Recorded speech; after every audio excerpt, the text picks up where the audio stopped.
Mais d'abord, l'édito international sur Europe 1. Bonjour Vincent Hervouette. Bonjour Dimitri, bonjour à tous, bonjour à Myriam.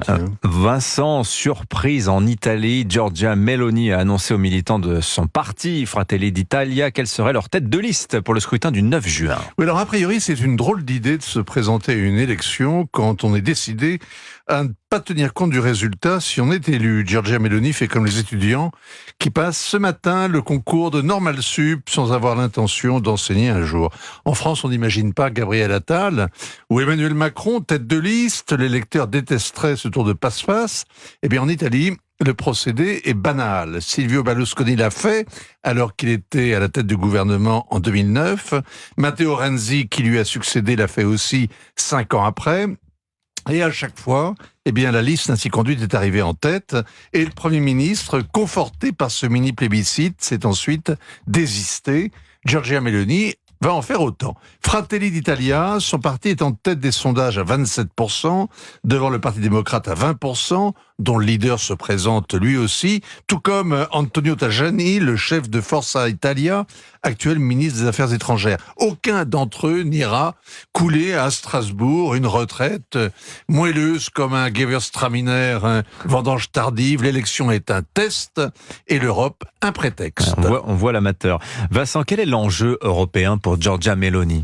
Hier, on l'a vu au congrès de son parti devant les militants. Elle défendait son bilan, la lutte contre l'immigration clandestine, la défense de la famille et des valeurs chrétiennes, et elle était cheveux au vent avec l'Adriatique qui clapotait en arrière-plan et on pouvait admirer la mer étale sans un seul bateau chargé de migrants dans le décor. Giorgia Meloni se vante d'avoir réduit de moitié l'immigration illégale et divisé par 10 les arrivées de mineurs non accompagnés. Elle prétend qu'elle a aussi joué un rôle décisif pour que l'Union européenne signe avec la Libye, la Tunisie, l'Égypte, le bouclage des frontières aux migrants et aux passeurs. Le tout sans jamais faire scandale.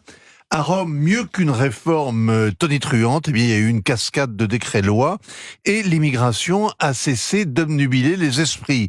À Bruxelles, pas de porte qui claque, mais une lune de miel avec Ursula von der Leyen qui a rassuré alentour. Alors ça, c'est particulièrement intéressant. L'entente entre les deux femmes, en effet, n'était pas du tout acquise d'avance.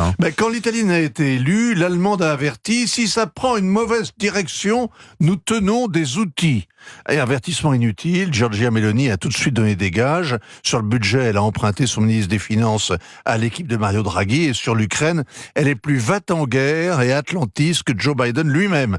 La dot pour ce mariage de raison avec Ursula von der Leyen, ce sont les 193 milliards d'euros du fonds post-Covid que l'Italie s'apprête à toucher. Et comme voyage de noces, les deux dirigeantes sont allées ensemble en Tunisie, à Lampedusa, à Rome, en Égypte le mois dernier, avec Christine Lagarde et Kamala Harris. Voilà le quartet gagnant des femmes qui comptent le plus dans le monde, selon le classement de Forbes. C'est un brevet de respectabilité absolue pour la Meloni. Et elle parvient, en plus de cela, à conserver le soutien de sa base la plus radicale, sans braquer la Commission. Oui, elle prétend faire en Europe ce qu'elle a réussi en Italie, l'union des droites, le groupe des conservateurs et réformistes européens, auquel Fratelli d'Italia appartient, se conduit comme une sorte de parti charnière, apportant son soutien aux centristes qui dominent pourtant l'hémicycle pour gagner en influence et éviter d'être marginalisés. Ursula von der Leyen n'étant pas sûre d'être reconduite comme impératrice d'Europe, elle aura besoin du vote de ses conservateurs. Et dans le tandem, c'est Meloni qui tient désormais le guidon, les outils, pour ne pas dire la culotte. Merci Vincent Hervouette, signature Europe 1.